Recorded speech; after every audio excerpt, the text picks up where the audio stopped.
2020 tá ń bá lọ yìí Ọlọ́run àwa tá bẹ̀rẹ̀ Ọlọ́run jẹ́ kó pa na la parí ẹ̀ albarka shajo da Muhammad wala al-Qur'an al-Karim wala la ilaha illa Allah wala Muhammadur Rasulullah sallallahu alaihi wasallam afi Ramadan na fi be Ọlọ́run báyìí ṣe rí lónìí Ọlọ́run mọ́ṣáláṣí ṣàánú wa náà yìí náà wala la ilaha illa Allah wala Muhammadur Rasulullah sallallahu alaihi wasallam wala al-Qur'an al-Karim lónìí insha Allah tá bẹ̀rẹ̀ tafsir ní oṣù Ramadan ti 2020 yìí ẹ máa bá lọ bẹ́ẹ̀ wẹ́rẹ́ Ọlọ́run ẹ̀mí wa tó bẹ̀rẹ̀ Ọlọ́run jẹ́ kó ẹ̀mí wa náà ní àfi parí rẹ̀ la ilaha illallah.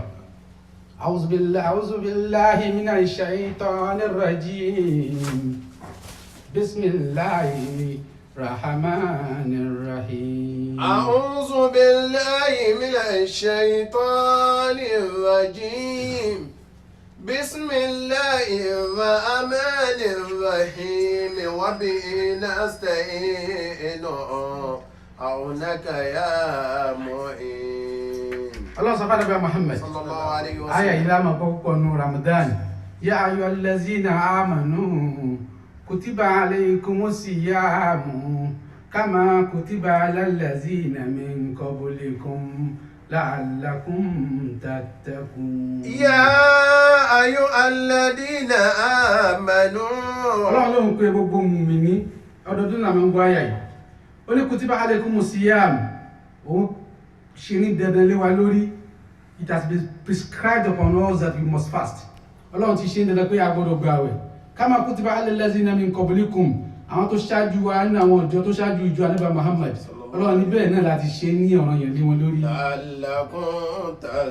la'allakum tattaqun káfí lè bẹ̀rù Ọlọ́run.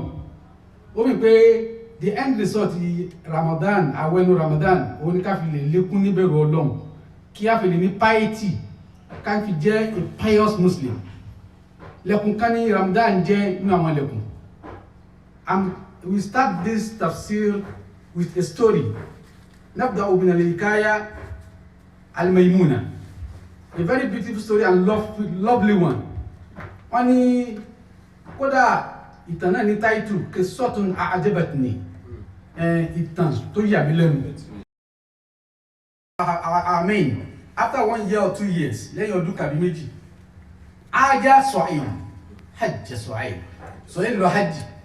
Pàtó dé hajj, ra'ahu fil hajj. Kata'allaka bi asar al-Kaaba. Ó di aṣọ bí classic mú tin fa báyìí tin sunkún. Wa qad asbaha zahidan abidan. Ó sì jẹ́ tó ráyé sá, ó sì di ẹrú sìn Ọlọ́run, ó sì di abid. Ó ti wà devoted. Fa nazara ilayhi wa arafa. Su'aib wo dá mọ́ lẹ́sẹ̀ kan náà. Ṣé àpò ní ẹni tó bá ṣúlẹ̀, òun lè mọ́ra tí ẹni tó kó ní gbàgbé.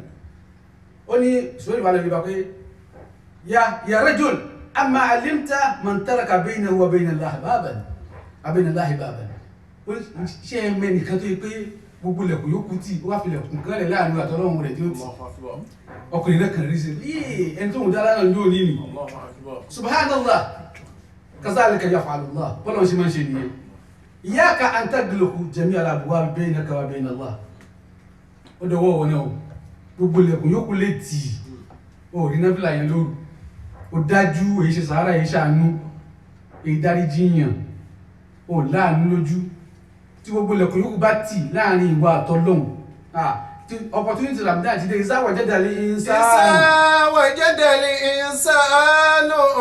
lil khayri fursatan walam yagtanimha فهو لا شك عاجز ولم يغتنمها فهو لا شك عاجز ولم يغتنمها فهو لا شك عاجز. tí gbogbo lẹ́kùn bá tiẹ̀ tí láàrin ìwà àtọ́lọ́wọ̀n ọba rẹ̀ law kunta asiyan kódà kò jẹ́ tí ń ṣẹ̀ wataktarifu ma'azi kathira gbogbo gangan ní ẹ̀ṣẹ̀ exemplified. فعذا باب واحد ولا جلك يوم كتوفيل تيوتيني أن يفتح لك أبوابا يرون في يوم الشوق ولا كفون يا أيها الذين آمنوا كتب عليكم الصيام كما كتب على الذين من قبلكم لعلكم تتقون كتب عليكم الصيام كما كتب على الذين من قبلكم لعلكم تتقون. Lákun ìtàn yìí dáa sọ ní pé ká fi lè mọ̀ pé opportunity ní Ramadan ni, and it's going gradually now. Today it's going to be 4 after ṣe iftar. It's going to be 4.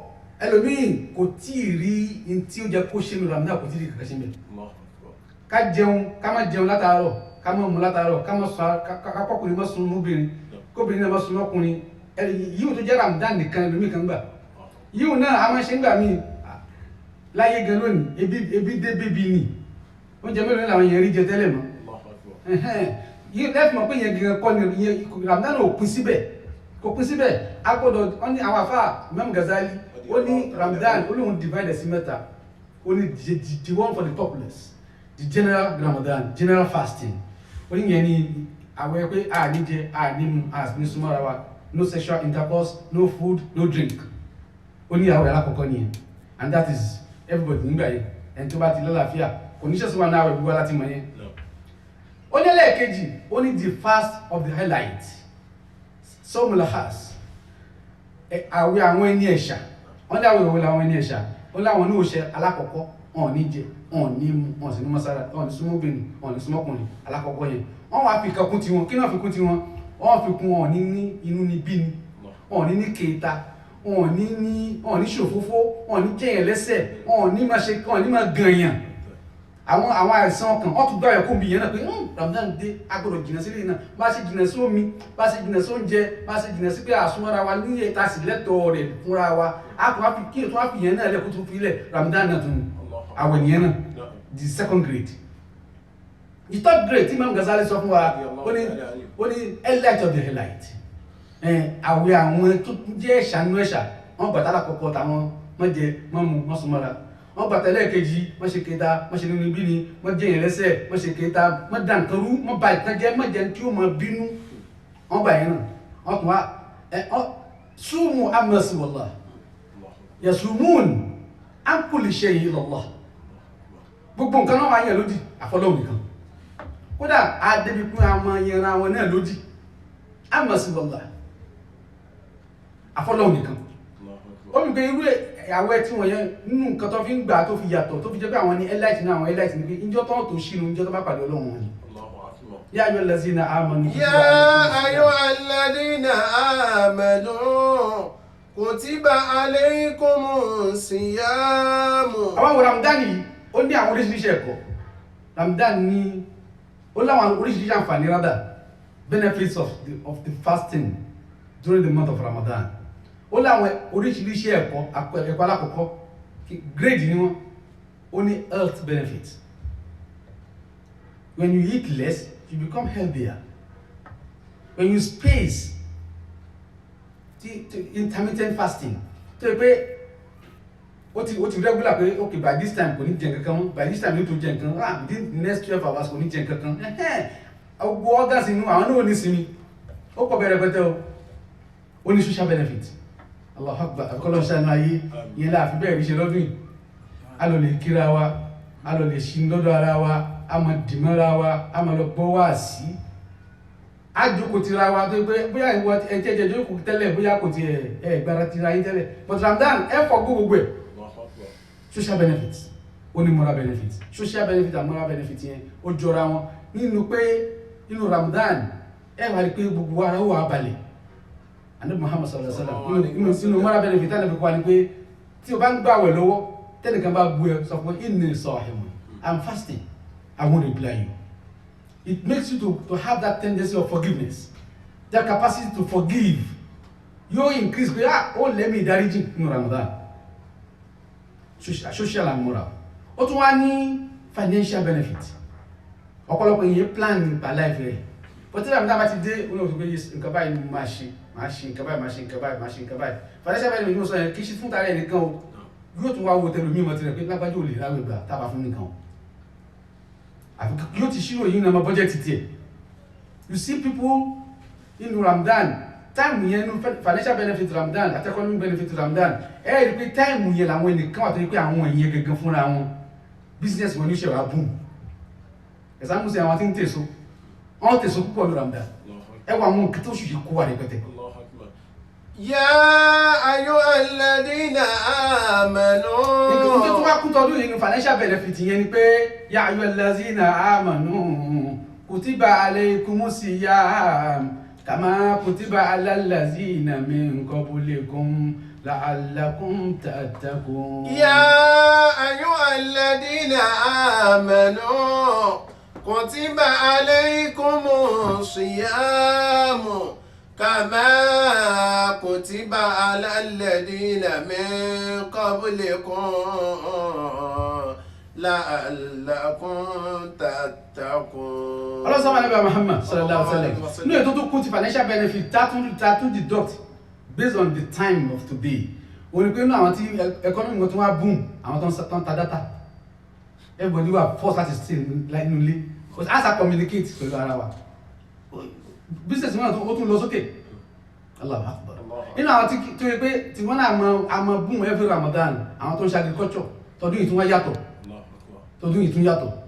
Gbogbo benefits in Ramadan máa kú wá káwá bọ́ síbi Ramadan tún wá ní Allahu Akbar, the spiritual benefit gẹ́gẹ́. Ọlọ́run sọ pé gbogbo iṣẹ́ ọmọ Ànábì Adam lẹ́wọ̀. Gbogbo iṣẹ́ tó ọmọ Ànábì Adam bá ṣe òun lónìí, àwọn mọ̀lẹ́kà náà sì kọ́ sí pé lágbájá ẹ̀san báyìí ló gbà. Ilẹ̀ sọ̀ wà ní lẹ́sẹ̀ àdìsíbì. Àfàwẹ̀ mi nìkan ní san láwẹ̀ lẹ́san. Because àwẹ̀ iṣẹ́ kan tó pamọ́ ni. Tí ẹ bá ń kírun báyìí sìn, tí ẹ ń kírun, àwọn ọ̀pẹ lágbájá ó dùkú dáadáa, ó sùjú dáadáa, ó ka fátì ẹ̀ ó farabalẹ̀ ká, ó ka sórà tẹ̀lé, ó ṣe sálámà, ó ṣe gbogbo ẹ̀. A fúnra wa lè mọ judge pé ọ̀dọ̀ Ọlọ́run ló mẹ tó mọ kí. But fúnra wa mọ̀ pé based on the Sharia, all this jurisdiction, all those stuff, lágbájá yìí ó ṣe dáadáa. But Ọlọ́run nìkan ló lè mọ̀ bóyá nìyẹn ti rí ṣe jù. But tí Ramadan Ọlọ́run nìkan wá nìyí. Tó gbogbo a lè ṣe pé ẹnu wa mọ́ báyìí pé àjẹun, ẹlòmíì sì jẹun kọ̀rọ̀. Nínú nǹkan tó bára tó lè bà àwẹ̀ jẹ́, ẹ sọ nípa kí wọ́n sọ̀rọ̀ àwọn elite lẹ́ẹ̀kan kí ẹ máa gànyàn kó máa jẹun lẹ́sẹ̀. Quran sọ fún wa pé ayuhibbu ahadukum an ya'kula lahma akhihi maytan fakarihtumuhu. Ta ni ó wù nú yín kó jẹ ẹran ọmọ ìyá rẹ̀ tó ti kú láì kó sì máa jẹ fakarihtumuhu. Ọlọ́run ni mo mọ̀ kẹ́yìn gan nífẹ̀ẹ́. Àṣẹ tí bá ń jẹ tí ń ṣe kéta àyàn tí ń tọpinpin èèyàn ń jẹ ẹran ẹni tí ń tọpinpin èèyàn. Wọ́n ní Mustafa Muhammad sallallahu alaihi wasallam, wọ́n ní jọ́ kan ànábì wọ́n ní wọ́n ròyìn sàbẹ̀ kan pé sàbẹ̀ yà máa gbààwẹ̀ ẹlẹ́sìn Ọlọ́run ni àwẹ̀ rẹ̀ pọ̀, wọ́n yin lójú ànábì Muhammad, ànábì ní kò gbààwẹ̀ ní gbogbo àwọn sábẹ́ ní pé ń gbààwẹ̀ gan, ànábì ní pé wọ́n bá pè é fún síwájú aṣọ́jẹ́dá Muhammad sallallahu alaihi wasallam. Ànábì ní pé abóòlò ní ó ní dáadáa ní wá jẹun ní àyíngbàwẹ̀, ànábì ní ó gbààwẹ̀ náà ó ní ìgbàwẹ̀, ànábì ní ó gbààwẹ̀. Wọ́n ní ànábì wa mú walking stick ọ̀pá tẹ̀lé ànábì Muhammad wọ́n fi kan níkùn, àwọn kan ní ó kàn fọwọ́ gbá ń kùn báyìí. Ẹni ẹ bá bẹ̀rẹ̀ sí ní bí ṣe ń bì ó wá ń bi ẹran tútù, bí ìfun tútù, bí ṣàkì tútù, bí ẹ̀dọ̀ tútù, bí ara ẹran tútù ń bi awọ tútù. Ẹ̀rù wá bà pé àbí kánsà ti mú un ni, ànábì ní kánsà kankan ò mú ẹ o. Àwọn tó jókòó ó gbà wẹ́n tó jẹun, but àwọn tó jókòó tó ń gàn tó ń ṣe kéta wọn tó ń jẹ wọn lẹ́sẹ̀, ẹran wọn ló ń jẹ wọn lóbi yẹn. Gbogbo eléyìí a gbọ́dọ̀ ṣọ́ra fún o lẹ́nu èyí tí Ramadan tó kù yìí ká lè kó ọ̀rọ̀ Ramadan yìí fúlì. Ya ayyuhallazina amanu kutiba alaykum. Ya ayyuhalladhina amanu kutiba alaykumus siyamu kama kutiba alal ladina min qablikum la'allakum tattaqun. Allahu Akbar. Gbogbo àtàwọn kìíní ilé, I'm going to throw a question. Àwọn tó bá lè answer ká máa answer sí orí kìíní yẹn, àwọn tó bá ń wí ní answer yẹn ó lè má jẹ́ ọ̀kan, but tó bá ti jọ mọ́ ń tá rò àwọn áfún wọn lébùn masha Allah la quwwata illa billah. What are we here for? Kí la wá ṣe ní àjẹ́ kan? Kí la wá ṣe ń bí? Wọ́n ní Sayyidina Umar nítorí ẹlòmíì àwa sọ Islam, aṣọ ẹ̀sìn, aṣọ di superficial. Ó dàbí robot, àwa dàbí robot, àwa tá ń ṣẹ̀sìn, àwa dàbí robot. Àwa ní feelings, kò sí passion, kò sí compassion, kò sí emotion bẹ́ẹ̀ mọ́, kò sí spirituality bẹ́ẹ̀ mọ́. There is a difference between being religious and being spiritual. Ó yàtọ̀ síra wọn. Nínú àwọn tàbí sọ́sọ́ bá ṣe bí Ọlọ́run ní adébẹ̀. Wọ́n ní Sayyidina Umar níjọ́ kan, wọ́n lọ lè bá pé, ya Farouk, Umar ibn al-Khattab radiyallahu anhu alla taksu al-Kaaba bil-hariri alla taksu al-Kaaba bil-hariri kí ló tó wọṣọ hariri kó wọ fún Baitul Atiq ilé ńlá ni Ọlọ́run afọlá Ramadan àfibẹ́ lọ́hùn afọlá àwọn tí ń gbẹ̀wẹ̀ lọ́dọ̀ wọ nínú ọdún yìí tó ń gbàwẹ̀ tí wọ́n gbà dáadáa tó gbàwẹ̀ wọn Ọlọ́run àfi wọ́n bẹ̀wọ̀ Ọlọ́run afọlá àwọn tó yẹ pé wọ́n kẹ́ ń gbà wọn ní ọ̀rìn tó fẹ́ fi jẹun Ọlọ́run wọlé àrùn wọn àwọn ni mú kásìrò kúrò òhun àwọn tó kàn wọ́n ti fọ́n kásọ̀dọ̀ Ọlọ́run afọlá wọn àfibẹ́ lọ́hùn dábùsùn mi padà sí Baitul Atiq kama tawaf kama ṣáájì la ilaha illallah wala Muhammadu rasulullah sallallahu alaihi wasallam wọ́n ní alla taksu al-Kaaba bil-harir aṣọ olówó iyebíye dáàbò Baitul Atiq kó mọ dáwọn èèyàn lọ́rùn pàkọ́ọ̀lá wọ́n sọ fún ọ pé ó ní butun lil muslimin, the stomach, the bowel of the Muslims, the stomach of the Muslim awla is better to be fed more than rather than spending money on clothing Baitul Atiq. Ó ní ká kó oúnjẹ káwọn èèyàn kí mùsùlùmí kí wọ́n rí oúnjẹ jẹ ó wúlò púpọ̀ ju káwá lọ lè kówó ká fi owó yẹn sí ká fi raṣọ fún Baitul Atiq. يا أيها الذين آمنوا كتب عليكم الصيام كما كتب على الذين من قبلكم لعلكم تتقون أجل والله إنا حولا والله تلاي ó tọ́ púpọ̀ ká fi owó ká fi bọ́ àwọn èèyàn tí bí ń pa ju ká máa ra bẹ́ǹsì lọ ẹlòmí oríṣiríṣi ni ọdọọdún ní ra mọ́tò ọdọọdún ẹlòmí ìkọ́lé kò mọ iye ẹ̀ mọ́ oṣù àánúlódé yìí o oṣù àánúlódé yìí tó máa ní kíyàn ṣàánú kì í yé wa ni ẹ dákun this is the first lesson tàbí tí lónìí gẹ́gẹ́ lélẹ́yìí Ramadan, the value of Ramadan nǹkan tá a fi lè annex ẹ̀ dáadáa tá a kójọ tá a kí ó wúlò fún wa òun ni pé ká kọ́ àwọn ẹ̀kọ́ tó náà fẹ́ ká ṣẹlẹ̀ kó ṣẹlẹ̀ ní Ramadan alákọ̀ọ́kọ́ mẹ́ òun là ń àánú Allahu Akbar ẹ dákun náà gbẹ̀rù pé assignment wa o what are we here for kí la wá ṣe yẹn ayé ní sọ ohun kì í ṣe ibi tá a ti ń ṣe tafsir yìí o kí la wá ṣe yẹn nítorí mi ò kàn sọ pé ẹ wá ṣe tafsir ni no ìta mi rè pé kí la wá ṣe láyé gẹ̀gẹ̀ what are we here for. Wọ́n ní a newspaper reporter interviewed a farmer who grew an award-winning maize each year in an agricultural show. Wọ́n ní oníwèé ìròyìn kan ó lọ lè bá àgbẹ̀ kan tí ń win award pé èrè oko rẹ̀ níbi àgbàdo ló dà lọ́dọọdún ó ti win níbi ọdún 5. Àwọn ọ̀gá tíyẹn bá dẹ̀ ti ń lọ tíyẹn bá rí nǹkan ṣe ayé ò fẹ́ béèrè pé ọ̀nà wo nígbà náà oníwèé ìròyìn lọ lè wádìí pé ẹjẹ́ akọ́ ìmọ̀ lọ́dọ̀ ẹ̀ tó mọ̀ ìsáwọ́jẹ́jà lè sáànù lè láàáìrè fóòrè zọ̀tán wàlámúyàgítà ní múhà fáwọ̀lá ṣàkà àjízọ́n. ìsáwọ́jẹ́jà lè sáànù lè láàáìrè fóòrè zọ̀tán wàlámúyàgítà ní múhà fáwọ̀lá ṣàkà àjízọ́n. alákùnrin tàbá ní opportunity láti ṣe dáadáa ẹjẹ́ á ṣe ìsìrà jamila walau fi gairi maudi ma khabaqatu jamilun aina ma zuriya. ìsìrà jamila walau fi gairi maudi ma khabaqatu jamilun aina ma zuriya. Allahu Akbar ẹ̀dàkùn ẹjẹ́ àmọ́ ṣe dáadáa kódà pé pẹ́ tí ò tọ́ sí dáadáa ni ṣe fún ó kù sóhun lọ́wọ́ ó kù sí lọ́wọ́ nítorí kíyàn ṣe dáadáa fẹ́ tí ò ṣe dáadáa ìyẹn gan ló fẹ́ jọ dáadáa jù. innal jamila wa in tala zamanu bi wala yazudu illa allazi sara'a وليس يحسده إلا الذي زرعه. ẹ dákun tó rọ lọ́hùn ibi ọ̀rọ̀ àgbẹ̀ àti rìpọ́tà la wà ṣùgbọ́n ká tó lọ ńbẹ̀ ká tó délẹ̀ ńbẹ̀ inú ọ̀rọ̀ àgbẹ̀ àti rìpọ́tà la wà ṣùgbọ́n ká tó di pé àwa kó ńbẹ̀ ẹ dákun tó rọ lọ́hùn question tí mo sọ lẹ́ẹ̀kan ẹ dákun tó rọ lọ́hùn mo fẹ́ kí gbogbo aká gbìyànjú lé lórí what are we here for kí la wá ṣe láyé mo fẹ́ kí gbogbo akájọ mọ̀ masha Allah la quwwata illa billah.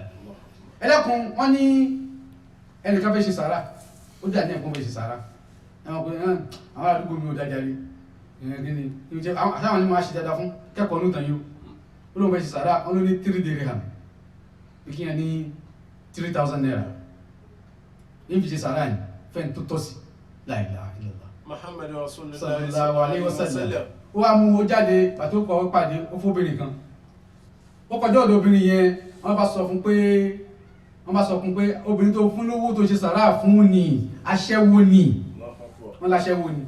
Isra jamila walau fi ghairi mawdi ma khabaqatu jamilun aynama suriya. wọ́n ní ẹ̀tọ́ fún lówó yẹn aṣẹ́wó ni irú ẹ̀kọ́ lóye kó fún lówó inú ẹ̀ bàjẹ́ ó lóun ṣe sàárà kìsì ó bá tún pàdé ọkùnrin kan ó bá fún yẹn lówó wọ́n ní ẹ̀tọ́ fún lówó yẹn ẹ̀kọ́ mọ̀ lẹ́bí adámọ̀ bí ẹ ti ń yọ́ ṣe náà lọ́mọ yọ gbọ́ ẹ̀tọ́ fún lówó ni ó lè ní. Why should you give sadaka to an armed robber, to a thief?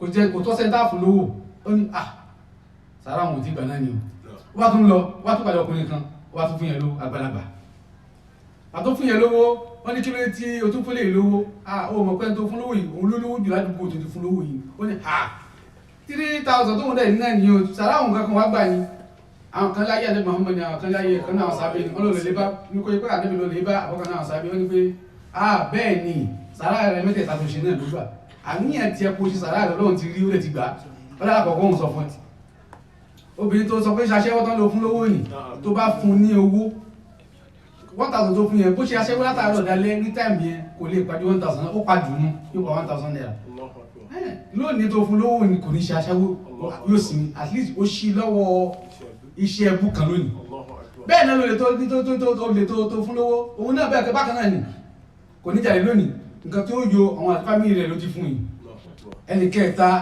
tó jólówó tó wáyé pé òun ò sí náà tí mo ń ṣàánú tẹ́lẹ̀ tó ti wá ṣe láàánú Allahu Akbar òun ló mọ̀ pé àánú ṣiṣẹ́ dá yóò kàṣe rẹ̀.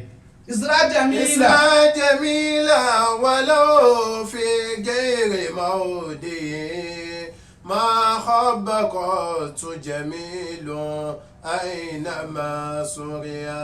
Ìjà padà sọ́dọ̀ àgbà àti rìpọ́tà ó ní it was revealed that the farmer shared his seed with his neighbors àwọn farmer neighbors ẹ̀ àmọ́ seed tí wọ́n fi ń gbà àgbàdo yẹn tásìkò tó ń gbà àgbàdo tó bá ti tó yóò lọ lè ra seedlings yẹn níbi tó dáa yóò wá fún gbogbo àwọn àgbẹ̀ tó wà lẹ́yìn gbogbo ìgbèríko wọn náà pé eléyìí ní kẹ́yìn náà gbìn eléyìí wá amazed the reporter ó ní how can you afford to share your best seed with farmers that will compete with you kí ló tó lọ lè fún àwọn àgbẹ̀ tó yẹ pé ẹjọ́ wà ní business kan náà nítorí pé ẹjọ́ ń ṣe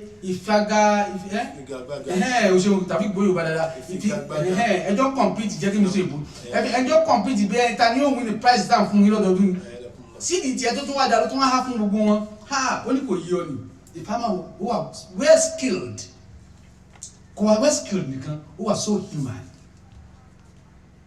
who are considerate àbá ó wà ó superb ó ní mẹ́jọ yẹ lẹ́nu ó ní the wind ẹ̀dá kan jẹ́ kó tẹ̀ torí àwọn scientists ó ní the wind picks up pollen from ripening maize and swirls it from field to field ó ní tí yẹn bá gbìn tí àwọn bá ti gbìn àgbàdo ọlátẹ́gùn máa gbé àwọn pollen yẹn pollination yẹn ó ní yóò máa gbé kiri yóò máa fọ́n lura wọn yóò máa fẹ́ lura wọn ó ní if my neighbors grow inferior maize tó yẹ pé àwọn neighbors mi inferior maize ni wọ́n lọ lè gbìn tó yẹ pé àwọn neighbors mi inferior maize ni wọ́n lọ lè gbìn ó ní báwo ni kò ṣe ní kó bá tèmi náà atẹ́gùn wọn padà gbé inferior maize tiwọn yóò bu yásókò tèmi náà yóò wá bako tèmi náà jẹ́ Isra jamila walau fi ghairi mawdi ma khabaqatu jamilun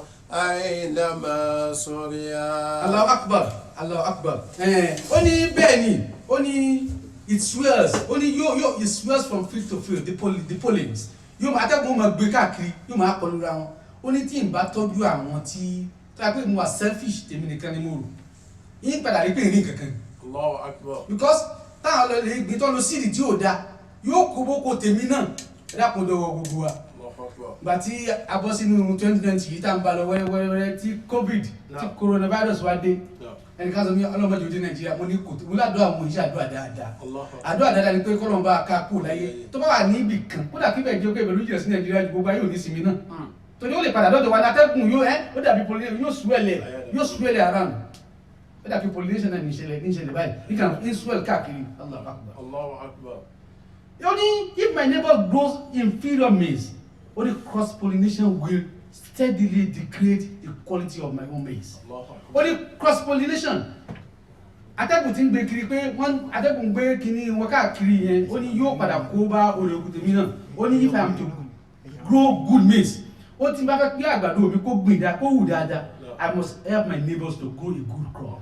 mo gbọ́dọ̀ help mo gbọ́dọ̀ ran àwọn àgbẹ̀ ẹgbẹ́ mi tó wà níbi ìrìkè omi kí n ràn wọ́n náà lọ́wọ́ kí wọ́n gbìn tó dáa ní ẹ dákun torí lọ́wọ́ it is with our lives so you see it is with our lives bẹ́ẹ̀ náà ni pẹ̀lú ayé ó kálukú wa bí a fẹ́ káyé rẹ̀ dáa wọ́n nìkan ló lówó ládùúgbò yìí ó dẹ̀ láwọn tí bí ń parẹ́ pẹ́tẹ́ tó bá wá kan kó wá ṣẹ́kún fún kan kó help àwọn kan àwọn náà ni ó padà gbàbọ̀dé o àbí kọ́ ti wá dẹ́kun kọ́ digunjalè wá bẹ́ẹ̀ lé ẹlòmí ò rò pé òun ti protect lábàárò òun ẹ dákun láyé òde olóòtú coronavirus ti ẹ̀ jẹ́ káyé bẹ́ẹ̀ nìkan kò lè dára ẹ̀ protect àṣẹ àbá ti protect ya gbogbo ara wa papọ̀ àbá ti dúró tó mọ́lá kejì mọ́tò ti wá ẹ dákun tí làmúdá wa kó wá lélẹ̀ yá ayọ́ lẹ́sìn náà. yá ayọ́ alladhina amanu kutiba alaykumus siyamu kama kutiba ala alladhina min qablikum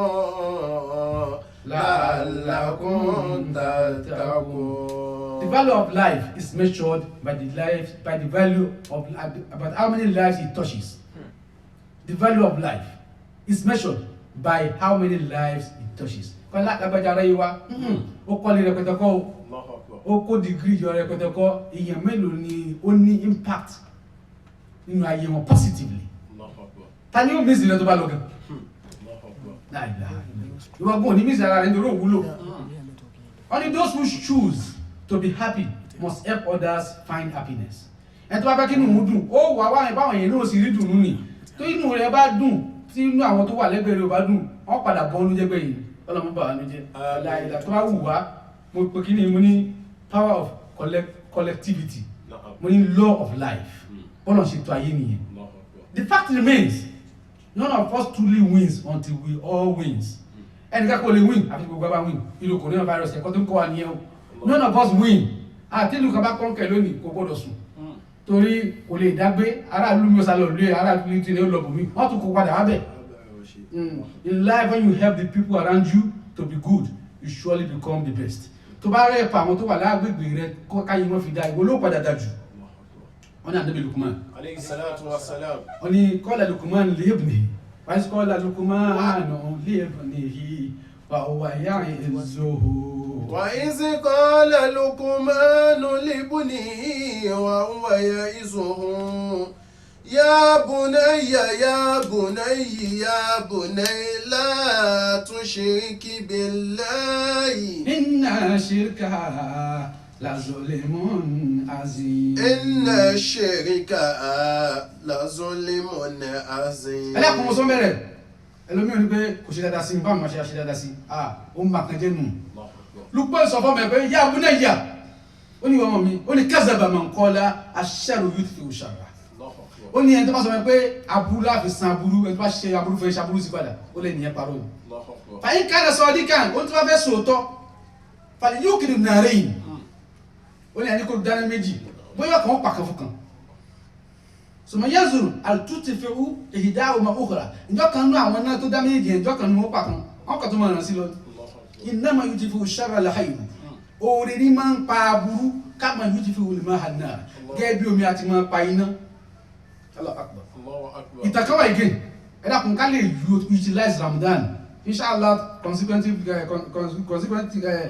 consecutively a bẹ̀rẹ̀ sí ní sọ mọ́ fúnra wa nípa bá a ṣe tún grow dáadáa tá a di a better person kí Ramadan tó parí but lónìí dáadáa ní fẹ́ ká wù nítorí ìyẹn ló pin sáyé ẹwọ corona yìí àwọn kan ní conspiracy àwọn kan láwọn kan náà fẹ́ dáyé kù gbogbo ẹ̀ náà ààrùn ti ra èyí tó bá wù kó jẹ ìjẹ́ ń bẹ́ ààrùn tara wa mọ́ra wa ni òòrùn tẹ́lẹ̀ kejì mọ́ ti ẹni kí sọ́tún ìtẹ̀kan ìgé ọlọ́bìnrin kan kánà sògbà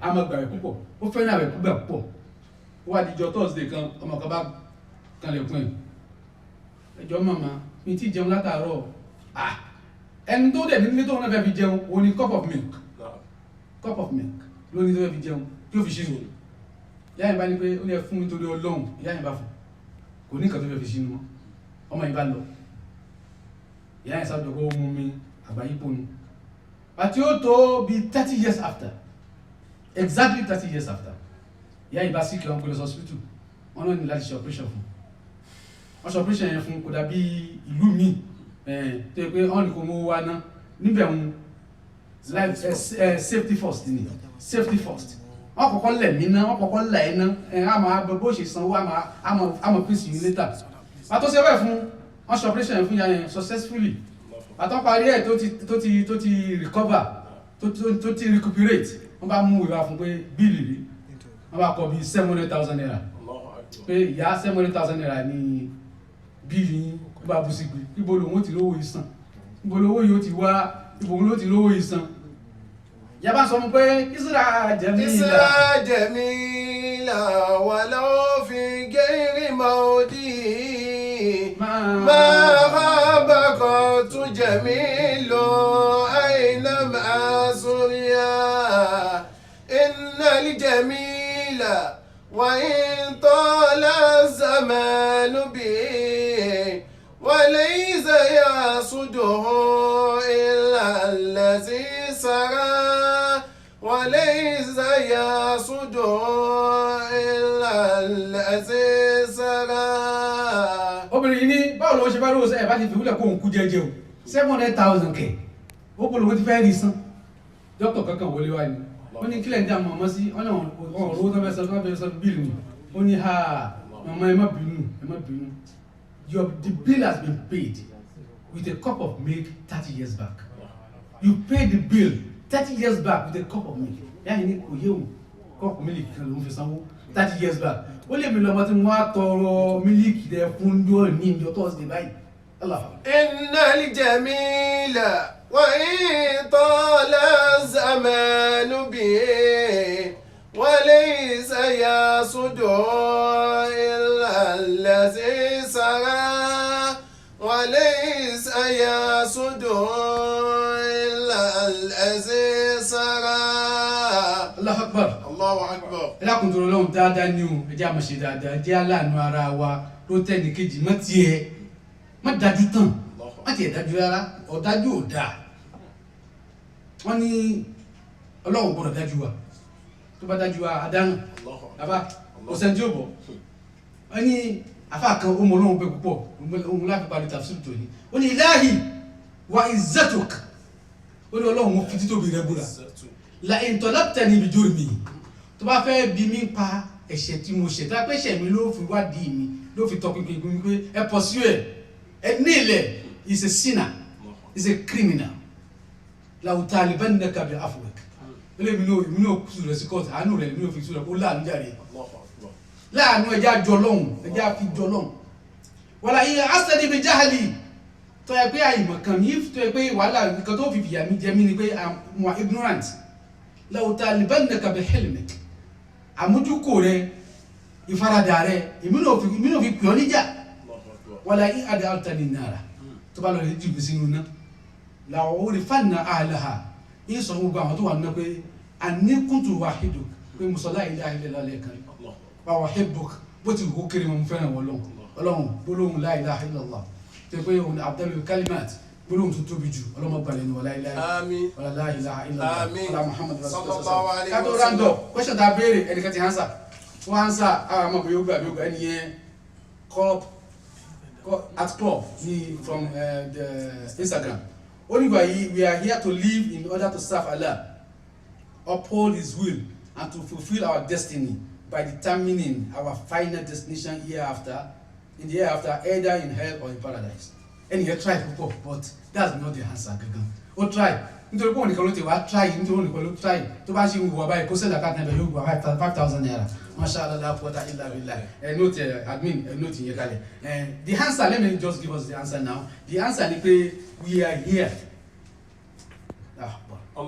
We are here to serve others, not self. Àwa bí láti wá náà ẹnì kejì káàdé ẹnì kejì ṣe ni kì í ṣe tara wa la bá wá bí tó bá ẹnì kejì ṣe tẹ́nì kejì náà bá ẹnì kejì ṣe yóò kàn wọ́n náà níta wá ṣe láyé nìyẹn o Ọlọ́run àfáàyè tó kọ́ tẹ̀lé pé máa látọ̀ lójú náà wà ní ìsàlẹ̀ ìlàlẹ̀ àbùdú bẹ́ẹ̀ náà ni báwo láti lè rán Ọlọ́run sí directly. It's not possible. It's very who are subtle wọ́n ní akírun jẹ̀mọ́ wọ́n ní agbáwẹ̀ wọ́n ní ká yan zaka wọ́n ní ká lọ hajj gbogbo eléyìí kí wọ́n fi ṣe interrelation ni ọlọ́fin try wa ni. It's a trial between you and your brothers, trial between you and your neighbors. And we are here to serve, not to serve. Can you send a good DM phone number? Can you account number? Go DM account number. Kiali send the West. Mashallah, Ọlọ́run ìta bọ́lónì inú Ramadan tafsir Ramadan 2020. Ọlọ́run máṣe ní àgbọ̀mọ̀ fún wa. La ilaha illallah ala Muhammad rasulullah. Lọ́la inshallah apẹ́jẹ́ ká tó bẹ̀rẹ̀ lónìí. Lọ́la inshallah by 2 p.m. mashallah la quwwata 1 p.m. mashallah la quwwata illa billah. A bẹ̀rẹ̀ ní àgbo kan inshallah lọ́sàn ọ̀la Nigerian time 1 p.m. Nigerian time. Ọlọ́run jẹ́ àjò ọ̀la lọ́la la ilaha illallah. Gbogbo wa tí a gbọ́ àtàwọn tá a sọ ẹ̀san tá a gbà mí Ọlọ́run fi jẹ́ nǹkan kan wa. La hawla wala quwwata illa billahi al-aliyyil azim. Wa tá a ṣàdínì lọ́kùnrin àti lóbìnrin. Ká jẹ́ kí wákàtí ó fi wálẹ̀ nígbà kan ká tún pé ìjọgbọ̀rọ̀ Olúwa mi. Khalidina fiha abada, àlùjánnà la òjò kó gbẹ̀san. Àyà sátàrù Olúwa mi. Àyà sítìrù Ọlọ́run mi. Tó bá ti bàṣírí ẹ̀dá ọ̀rọ̀ bù ṣe. Àfi Ramadan pẹ̀lú àmì bó wà láṣìírí ta ìtọ̀. Yàdálẹ̀ màsáìlà. Yàdálẹ̀ màsáìlà Olúwa. Yàdálẹ̀ màsáìlà. Yàdálẹ̀ màsáìlà. Madadina ilayka. Yàdálẹ̀ màsáìlà. Alhamdulillahi asmaul ihsani zada'a. إليه بأداء أجاب ولبى بكل توسلنا إلى جودك الذي أممت به يا الله يا الله يا الله. فيا أيها رب الكريم وخير من ينادى به رباه أجب دعوتي يا ربي وقبل وسيلتي وقل كل ما أمرته في تلقاه وأوتني وأولادي وأمي ووالدي وأهلي وجيراني وما قد قريبناه وما كان أوصاني كذلك بالدعاء ومن قد قرأ في العلم بابا وأجراه ومن كل ما نشكوه يا رب عافنا كأيوب إذ عافيته بعد بلواه كأيوب إذ عافيته بعد بلواه يا ربنا آتينا من لدنك رحمة وهيئ لنا من أمرنا رشدا ربنا آتينا من لدنك رحمة وهيئ لنا من أمرنا رشدا ربنا آتينا من لدنك رحمة وهيئ لنا من أمرنا رشدا ربنا آتنا في الدنيا حسنة وفي الآخرة حسنة وقنا عذاب النار سبحان ربك رب العزة عما يصفون والسلام على المرسلين والحمد لله رب العالمين. صلوا على النبي الكريم صلى الله عليه وسلم. Yeah, save. Download first. End now.